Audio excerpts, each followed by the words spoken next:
Welcome to another episode of Sports and Discourse with your host, Derek Stevenson.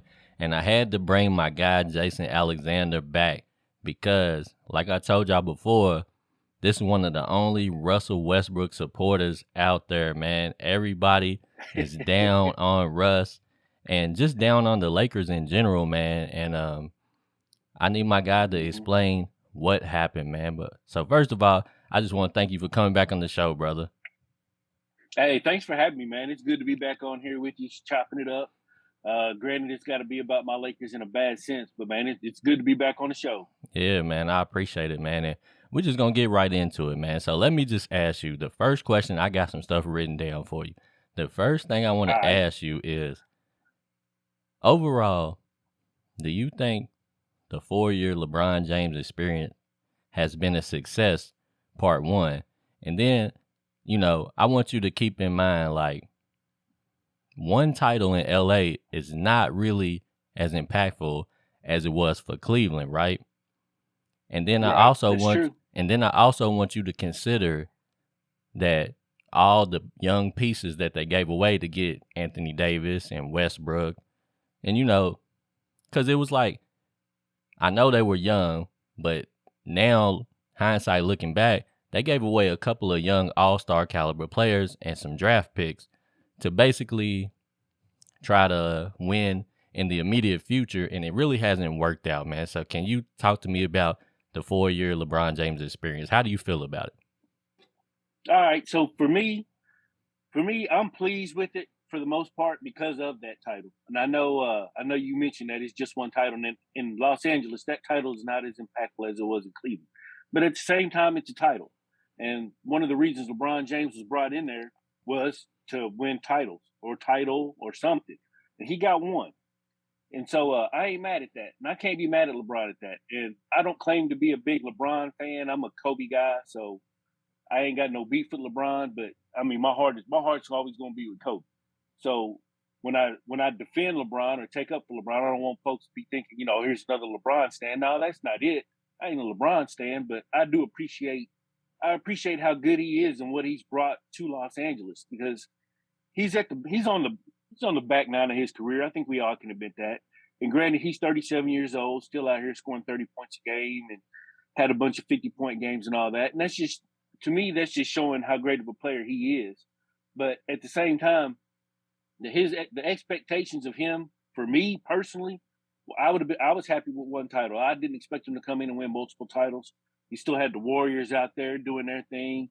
You got teams like Denver coming up. Denver showed that they can win with Jokic especially when they get healthy again. The Phoenix Suns, they basically came out of nowhere. They did. So it wasn't like the Lakers. It wasn't like the Lakers were just gonna cakewalk through the West and whatnot. And it's the West also. That's another thing that has to be taken into consideration. He's not in the East anymore. It's not. It's not a simple.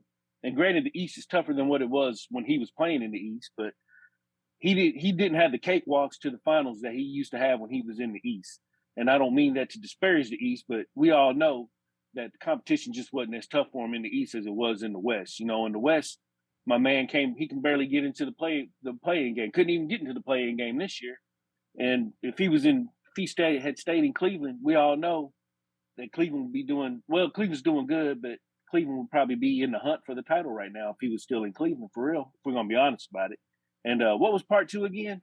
And yeah, so I wanted to ask you, like, because basically the Lakers kind of have ran their organization kind of the way the 2005 Miami Heat did, if you remember, right? So Right. they had Lamar Odom, Eddie Jones, Brian Grant, Karan Butler, and they basically gave up all those players to get Shaq. So they basically kind of leveraged their future, or they leveraged their present, I'll say, but they kind of gave up on their future. And I feel like they could have maybe made like a 5 year run with that team if they had gave like Karan Butler and Wade some time to develop. But they were trying to win right now. And they still ended up having to rely on Wade because Shaq really, at that point, he wasn't really able to really like dominate like we had seen. And they Nah, he basically wasn't even scoring 20 points a game. and they basically got one championship out of it, kind of like the Lakers. So what I'm trying to figure out is, do you think that the Lakers sacrificed too much when you consider what they gave away to get AD and Westbrook? Because they gave away, like, for instance, Brandon Ingram, who turned into an All-Star caliber player, Julius Randle, who turned into an All-Star caliber player, D'Angelo Russell. He was sort of was he on the team when LeBron played? He might have already been gone, right? I can't I remember. think he was. They got rid of him right when they got Lonzo. Okay. Well, and Lonzo was one I was going to name as well. He didn't turn into quite an all-star caliber player, but he's a hair away from being an all-star. So what I'm trying to figure out Right. is, do you think they leveraged too much to get just one championship, or do you think they should have waited and seen how them players develop? Because I feel like, well, I'll get to that after you respond to what I just asked you. All right. Well, it's it's hard to say because they got that title. Had they not gotten the title, I think they would have leveraged too much. But the fact that they were able to win a title out of it, I don't think that they leveraged too much for it. Those guys, all the guys that you mentioned, Brandon Ingram, Julius Randle, D'Angelo Russell, Lonzo Ball, they've all moved on. Even Kyle Kuzma, they've all moved on, and they've done good things. They've grown. They've shown probably the potential that the Lakers could have had. But at the same time, with this Lakers front office, are we even sure that the front office would have kept them in the first place? Are we sure that the front office would have treated them right? We saw how they, in my opinion, that they fumbled D'Angelo Russell. I thought they messed that whole thing all up, but that's a whole nother story there. But I don't. I'm good with it for real. Now, after this season and this season that I wasn't expecting, it kind of sucks to think that the Lakers don't have much room to be able to improve this roster. I think that's going to prove to be a big challenge for them in the offseason because they've said before that they want to move Russell Westbrook and whatnot. Russell's agreed to it or whatever, but a $47 million contract, it's going to be hard to move, especially with after the season that Russell had. Granted, he's played a little bit better towards the end of the season, but I still don't think that's going to be enough for any good teams to take on that $47 million contract. So, in that aspect, losing the young ones hurts a lot because had we still had the young ones, they could have a season like this, but we could still look forward to their growth. And also at the same time, as good as Julius Randle and as good as Brandon Ingram have gotten, who's to say that the Lakers wouldn't be a much better team than what they were this season? And We really don't. We really don't know, and we'll never know. And that's what I was going to ask you, because all the players that you just named, and you can even include Josh Hart in that. Yeah, it's true. If they had developed the way they develop now, and they still ended up becoming who they became, where do you think they would fall in the West? Would they be championship contender worthy? I think they'd be. I think they'd be kind of like how Minnesota is right now, a team that shows some promise, team that shows some promise to get better in the future. But I don't know that they would be contending this year, especially when you look at the injury history of some of them. Julius Randle plays a lot, but Brandon Ingram's been in and out of the lineup. Lonzo, I don't even remember the last time we saw that man play. And Josh Hart, he's had a couple of injuries here and there, so it's hard to say, would they still have had them injuries if they were still with the Lakers or not? But I do definitely think that if had they been with the team this year, they would have put a much better product on the floor this year. Which is weird to say when you think that you had LeBron James, Anthony Davis, and Russell Westbrook on the same team. Yeah, and one of the things that I always feel like they made a mistake on, and you can tell me if I'm wrong, I feel like they let a few of their best defenders go, right? And Oh yeah, for sure. that was Caruso and even KCP, man. KCP, How did yeah. you feel, knowing what they ended up becoming defensively? How did you feel about those guys being, well, I'll say not re-signed? Mm, Initially, the Caruso not being re-signed, that hurt a bunch because we knew the value that he brought to the team. We knew how much he was loved by the fans. I mean, they were calling him White Mamba or something like that. I mean, they love that kid. I mean, they love Caruso in LA. So I hated to see him go just because of what he brought to the team and something that the team obviously needed. Bringing in Westbrook and bringing in Carmelo, and they should have known. I mean, I would have thought they'd even play. I would have thought they would have played Dwight Howard more than they played him. But even in his older age, he's not going to be the defender that he was 10 years ago. So we knew this team was going to have some defensive liabilities, and trading away all the guys, getting rid of all the guys that helped build the defensive foundation. That should have been something that came to my attention a lot earlier than what it did. At first I was caught up in all the hype and hoopla of Russell Westbrook coming in. So in the beginning, I really didn't think about it. I was looking at what these three men were going to do on the court. I had no idea it was going to play out like this. I didn't think it was going to be. I didn't think it was going to be anything like this. But Yeah. hindsight's 2020. Right. We've seen a lot of big threes work, and we've seen some fail. Do you think this is the most poorly configured big three we've seen in a minute?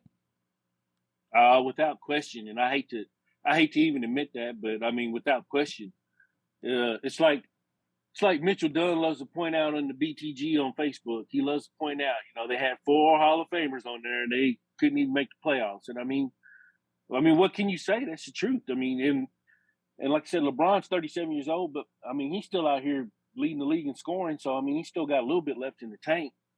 Now, granted, I think it was I don't know. It's tough because folks keep saying, you can't make excuses and this, that, and the other. But I mean, AD missed 39 games. LeBron missed 23 games. So, I mean, there was never an opportunity to get continuity in there. But at the same time, as bad as they were, even if they had played, who's to know that they would have been, who's to know how it would have turned out?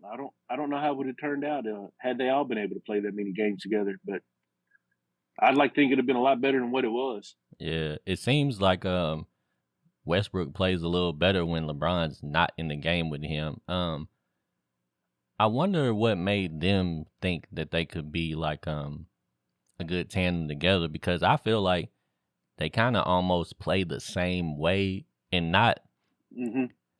like, I don't think they had the same game, but they play the game the same way. Like, they both ball dominant guys. I would say LeBron is a more of a facilitator than Russell, but Russell does pass, but he just likes to have the ball in his hands a lot. And that's why I feel like Hmm. he plays a little bit better whenever he's not on the court at the same time as LeBron. Um, I mean, But the bad part about that is the team isn't constructed for a Russell Westbrook led team. So, well, he does play better when LeBron's out there, but the team doesn't necessarily do better because that team isn't constructed. It ain't constructed to be built around Russell Westbrook, and it's not constructed to play to his advantages and also his disadvantages. So I don't know. It's tough, man. I thought the same thing. I thought, when I thought Russ would be able to give LeBron some time to rest, time to take some games off, that Russ could come in and do his thing and they'd still be good. But that team just ain't built like that. It's just not built for a team that's going to be able to handle both of them on the court. And I don't know. It just didn't work, and I just don't see how it's gonna work. Not really. Not with both of them being as ball dominant as they are, and they're not going to build a team around Russ. right. Okay, well, let's move along to some off the court stuff, right? And we'll transition back All right. into it. But I want to ask you, how did you feel about the comments that Kareem Abdul-Jabbar had been making lately? And the reason why I'm asking is, do you feel like he's salty? Yeah, I feel like Kareem sees somebody coming for his record, and I think he's having a hard time because he probably thought that record would never be broken. I could be wrong. I could be way off base here with that, but it's funny how the closer and closer LeBron gets to that record, the more and more we're hearing from Kareem. And Kareem ain't saying he's not saying good complimentary things about LeBron. He's taking a chance to take a dig at him every chance he gets. And I don't know. It doesn't bother me at all. I kind of like that. I kind of like to see a dude that says, I don't want to see my record get broken. Because normally we see all these cliched answers where dudes be like, oh, he's done good and he can have the record and all that other stuff. I kind of like to see somebody defending their record and growling about it a little bit, as Cream seems to be doing. So what you saying is you feel like a lot of the dudes, they put on a show for the camera, but behind closed doors, they pretty pissed about somebody else taking their shine away. Oh yeah, I think so. I think so. You gotta say the right things, or you're gonna get clowned on or whatnot. There's not too many dudes that are gonna come out and say something like that's gonna paint them in a bad light. They got they got money to make, they got their sponsorships, they got their endorsements and all that good stuff. So they don't want to be seen in a bad light. Don't want to be seen as the poor sport, I should say. And I don't know. I kind of it don't bother me none. I mean, I think everybody's got a little poor sport in them. I mean, it's hard to take L's and it's hard to see a record that you. I think it'd be hard to see a record, especially a record like that, the all-time point lead, all-time points scored. I think it'd be hard to see somebody come in and take that record, especially if you feel some kind of way towards him. Yeah, Kareem obviously feels some kind of way towards LeBron. he seems to, man. And that leads me to ask you this, right? So there's two conversations being had about this record, right? And there's one where there's I would say there's a side of people that are saying that LeBron stat pad, and then there's a side that says that he quit on the team, man. So it's kind of like a little divide. So Right. how do you feel about, because it seems like he's playing a lot more minutes than normal. He does seem to be trying to score a lot more, but then on the other side, he does take off more games now. So how do you feel when you hear people say that he's stat padding? Mm, I always get kind of confused with the stat padding argument because I don't understand. Well, I guess I don't understand why stat padding would be a bad thing, especially if your team is winning.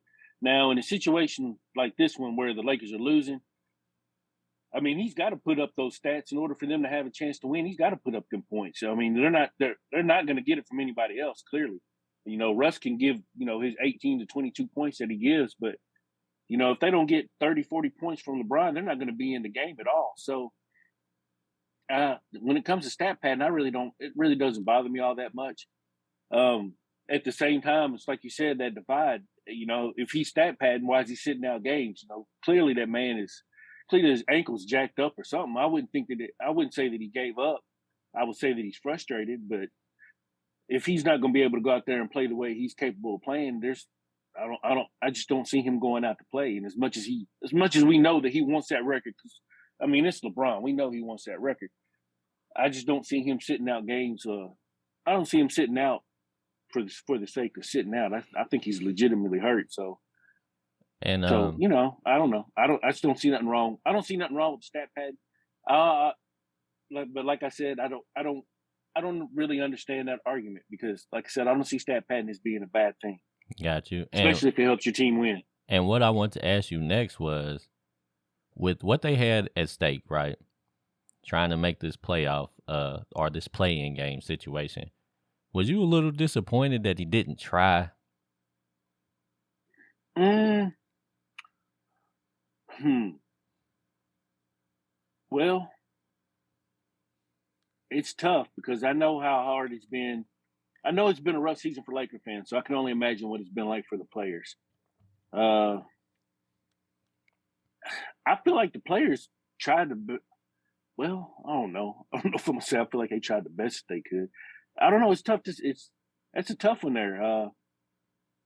No, I hate to say that they gave up. I think they saw reality set in, and I think that especially in the NBA, we see reality set in for a lot of teams, and they just kind of respond accordingly.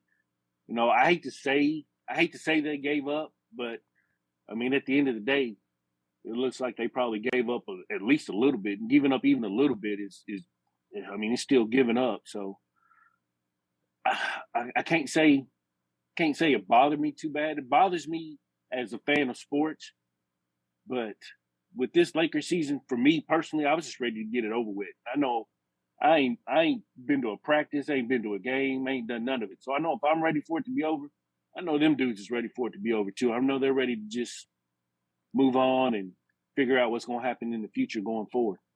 Got you.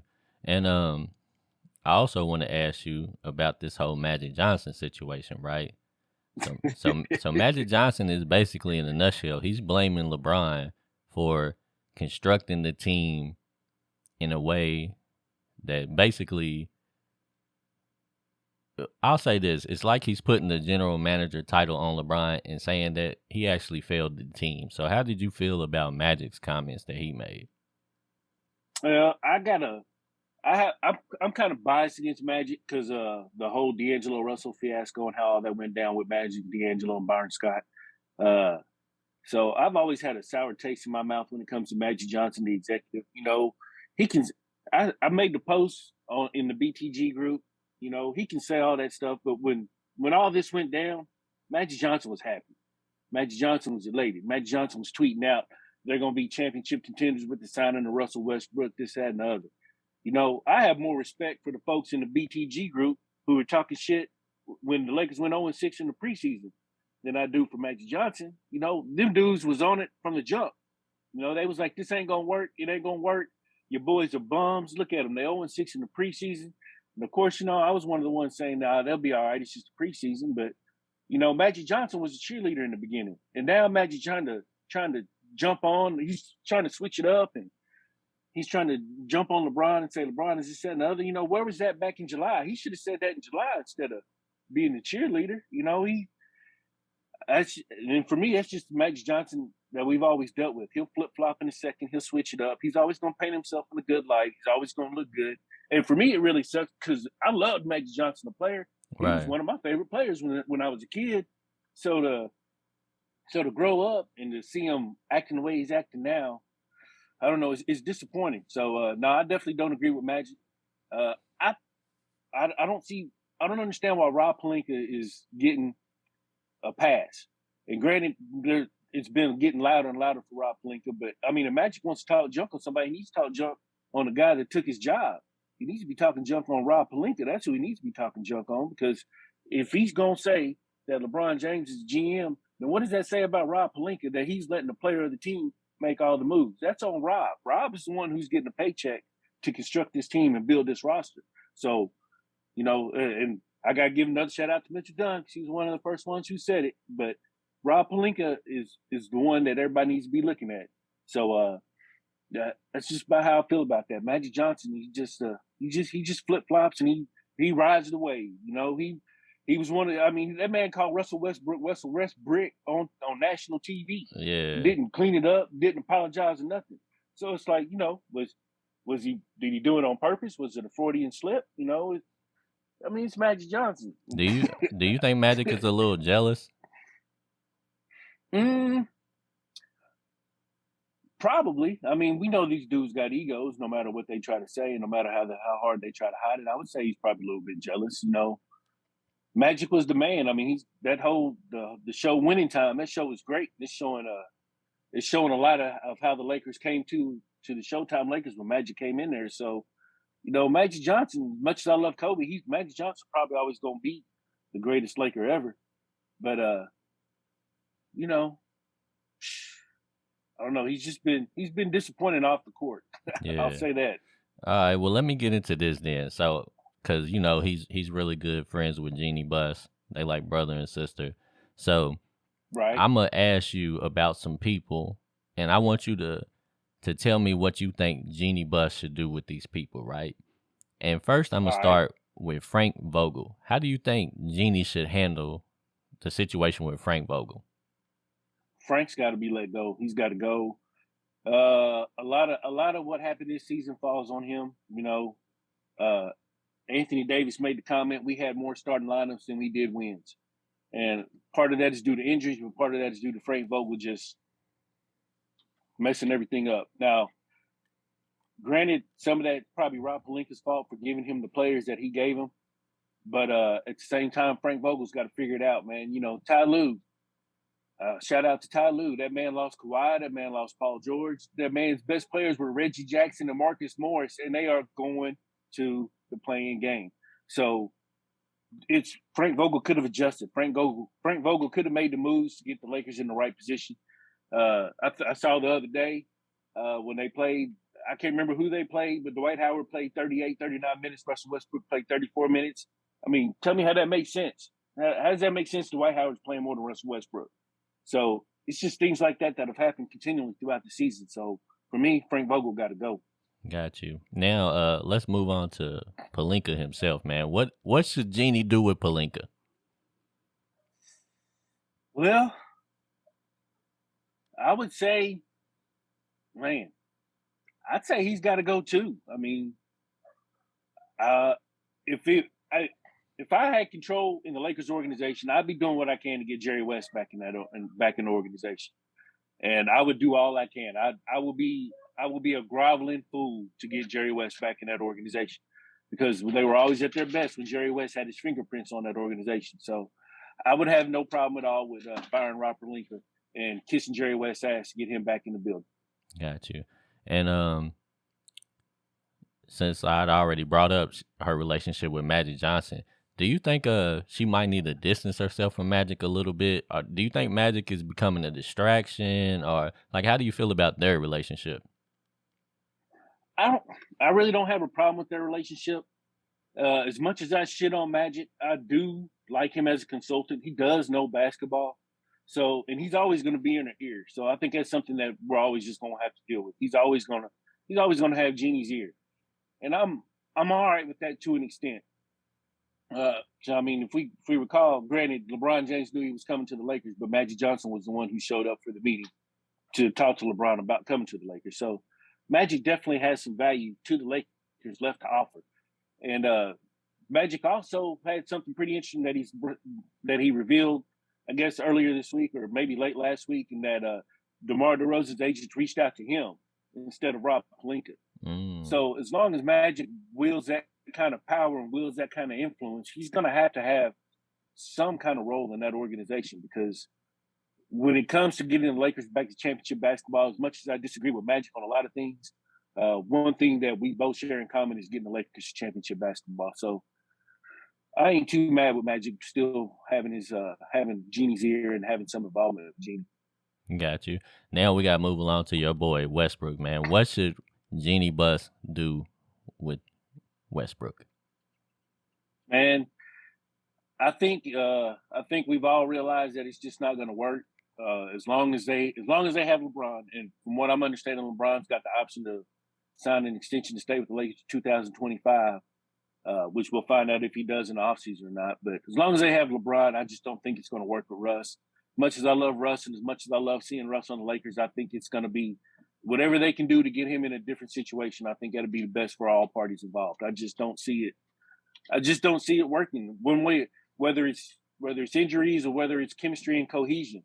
I just don't think it's gonna. I don't think it's gonna work because in order for Russell Westbrook to have success, you have to build that roster around Russell Westbrook. And as long as LeBron James is in Los Angeles, that roster is not going to be built around Russell Westbrook at all. Yeah. Now let me So ask you this. Russ got to go. Let me ask you this. So if I remember correctly, I think Houston was willing to trade Wall and another player for Westbrook, but they wanted a pick. And that was the breaking Mm-hmm. point for Jeannie. Like she didn't want to give up a pick.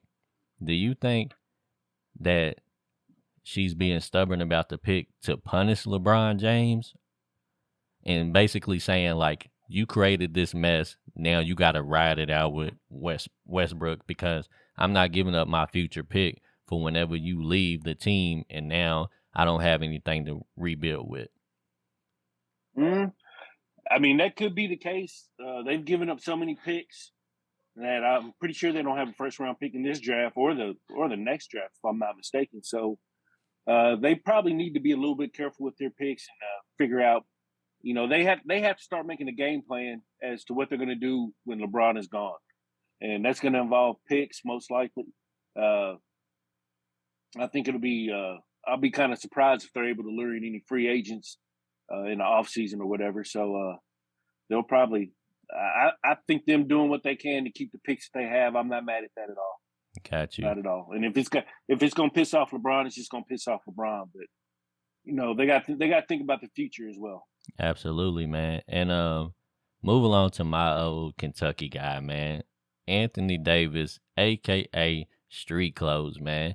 What should they do about my guy Street Clothes, man? I don't think they should do anything. I don't think they should do anything rash. And the reason I say that is because he's. You don't see the Clippers panicking and trying to dump Kawhi.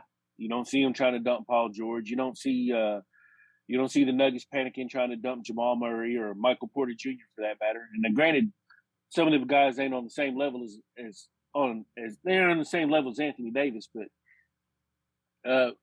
he hasn't missed as many games as a lot of those people. So in that aspect, I don't think you get rid of him. I still think he's got the potential to be a top 5 player in the NBA.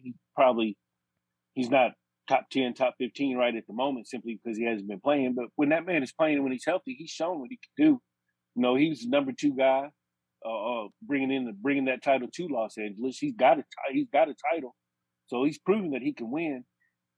I just think in LA the lights shine a little bit brighter, and well, when you're on the Lakers anyway, the lights shine a little bit brighter.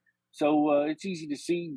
It's easy to see his failures and his miscomings, and the fact that he really can't stay healthy. I hate it. I hate that he can't stay healthy. I hate that it always seems like it's something. Every time he goes to the floor, you just wonder if he's gonna get up. He goes to the floor a lot.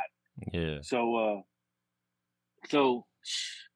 I wouldn't give up on him just yet. But at the same time, if an offer came for him that they just couldn't resist, and it was a good offer, I wouldn't be mad at that either. But I wouldn't be actively trying to move him myself if I were the Lakers. I'd be trying to keep him and build with him as long as I have LeBron.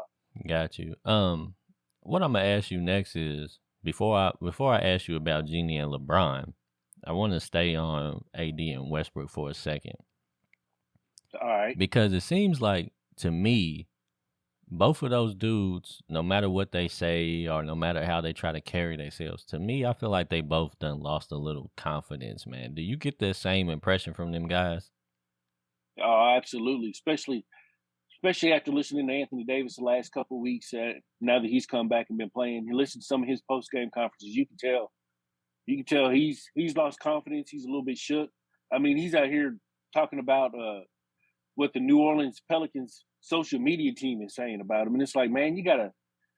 I understand that it can be frustrating and a little piss you off or whatnot, but you gotta let that go. You ain't with New Orleans no more. You shouldn't be worried about what their social media team is saying. Hell, they said something. They said something last night after the Lakers lost. It's like, if I saw it, I know he saw it because he's the one talking about it.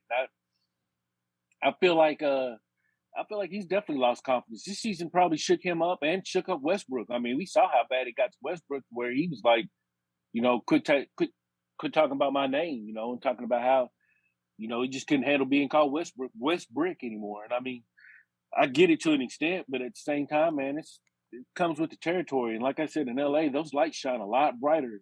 When things are going bad, it's gonna be bad. When things are going good, though, it's gonna be great. Yeah. So It's been super disappointing to me because I feel like there was a moment in New Orleans right before he left where he was starting to become what I thought he could. Like I felt like he was reaching his ceiling, right? And hmm he was starting to look like he wanted the ball, like he was like hungry to like be the man and dominate the game. And then right. shit, even whenever he played in the bubble playoffs, he looked like he was like, LeBron, don't I got it, LeBron. Just don't worry, hmm I got you. And Yeah. if they would have got that Anthony Davis consistently and he could stay on the court, if he's mentally right, I think they could have had 2 or 3 championships. But I just Right. never seen a Yeah. guy with that much talent be so passive and lack so much aggression, man. And it's crazy because he might be the most talented big man that's ever played in basketball as far as everything he can do. Cause he really don't got no Right. weaknesses. If he's really playing good, he really doesn't have a weakness. Right. And the same, even though I know Westbrook's always been like a high turnover guy, but damn, he used to could at least hit a mid range jumper. Yeah. I mean, and it's just like some of the turnovers that I see him make now, it's just like it looks like turnovers that I would make if you threw me in an NBA game. Yeah. You He know what had I'm some. saying? Like the He way had some. He had some boneheaded turnovers. I can admit that. he gets caught in all of these spots and it just looks like he can't think the game, like he can't process what's happening and he gets himself in trouble and it looks like the defense is just rattling him. And I just never seen 2 guys with that much ability lose their confidence as badly as these guys. Do you think Like, what do you think they could do, man? Like, do you think they should like hire these guys like a therapist? Like, what? How do they fix these guys? It can't hurt. I tell you that it can't hurt. I they definitely if they don't have a therapist, they both probably need one at least for a little bit, especially Russ. But I think the only thing that's going to be good for Russ is just to get out of that environment and go somewhere else, man. I just don't see him being able to flourish in that environment, especially with the way that he plays. The way that he plays is not going to be it's not going to be something that a lot of people are going to like, especially if the team is losing. You know, it's a whole nother ball game if they're winning. And Yeah, I know that there's times where LeBron has the same kind of boneheaded turnovers and he'll make silly plays as well. But, you know, LeBron's giving you 30, 40 points and he ain't gonna give you 12 points and five rebounds, 5 assists, and 6 turnovers, you know. And yeah, those were the kind of lines that we were getting from Russell Westbrook at the time. So yeah. it You could live with I a think the only thing good for him is to get out of there. yeah. He just need a fresh start. Yeah, Is it over for? With AD, I worry. Well, I was gonna say with AD, I worry that he's lost confidence in his body to kind of go back to the earlier conversation. So I would think that he would need to. I think he needs to figure out something as far as whether it's a therapist or not. But he needs to get back to playing the way he was when they were in the bubble. And I don't know. I don't know what it's going to take to get him back to that level. But that's the level that he's needed to be at in order for the Lakers to be successful. Do you think he picked up too much weight? Mm, that's I don't know because I know last year in the summer he kept showing how he was working out and putting on weight and whatnot, but clearly that didn't help out any. So I don't know. I don't know if he needs to. I don't know if he needs to go on and shed that weight that he gained last summer, or if he needs to keep gaining it because he stayed injured at the same clip that he always stays injured at. You know, I think the most games he's ever played in the season is 75. Never played a full season, but I mean, what he played 40 something games this year and 35 games last year or something like that. I mean, that ain't gonna cut it. You know, he's Nah, gonna have to man. figure something out. Do you think or let me ask it this way. If you was AD, would you consider retiring? Hmm. Hmm. It will probably be on my mind, you know. Cause you know what It'll probably be on my mind. the vibes I'm getting is like Andrew Luck vibes. Cause you remember, Hmm. Andrew Luck was kind of saying like, man, the game is just not fun because he's spending so much time rehabbing. It's like he just lost his passion for Yeah. the game, man. Do you think Anthony Davis even enjoys it anymore?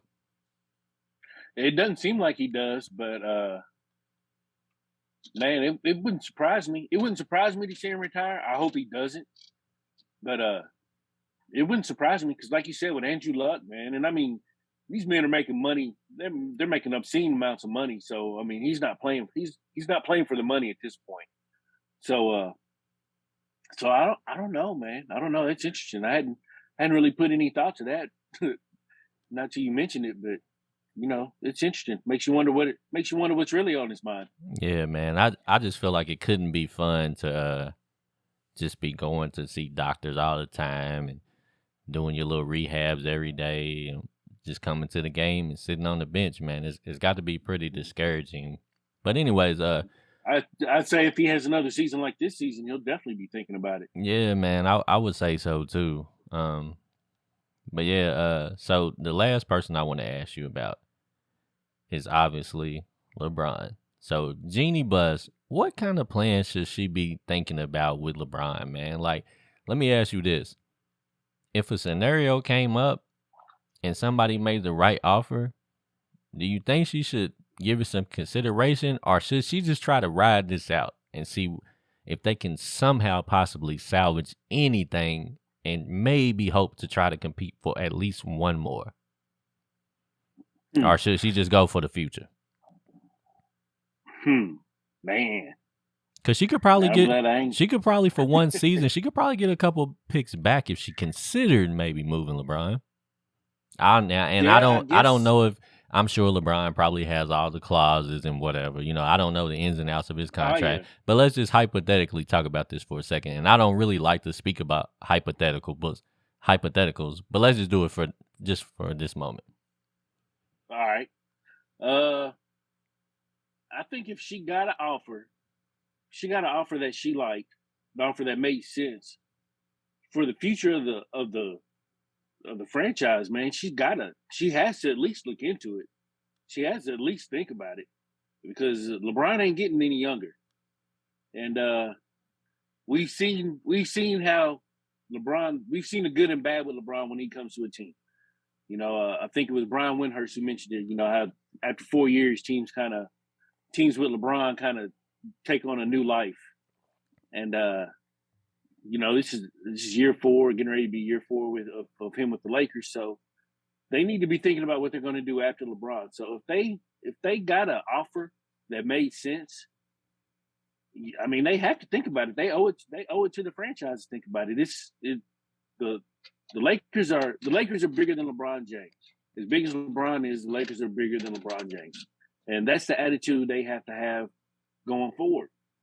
If they don't have that attitude, and LeBron is doing LeBron things, then that just doesn't bode well for the future of the franchise. I mean, LeBron ain't worried about no draft picks. Hell, he was the one that said "fuck them picks." He ain't worried about no draft picks. So I think that I think and I would hope that they would do what's best for the franchise if it was a deal that made sense and a deal that would improve improve the roster and improve the way that they're playing. It'd be hard for me to turn that down, for real. Yes, sir, man. Well, hey, listen, fam. I ain't gonna hold you too much longer. But before I let you go, Right. who's winning the championship this year? I'm still saying Phoenix. I'm on Phoenix. I mentioned them last time I was on your show.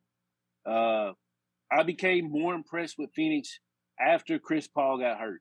Chris Paul got hurt, and that's when, in my opinion, Devin Booker arose to MVP contention.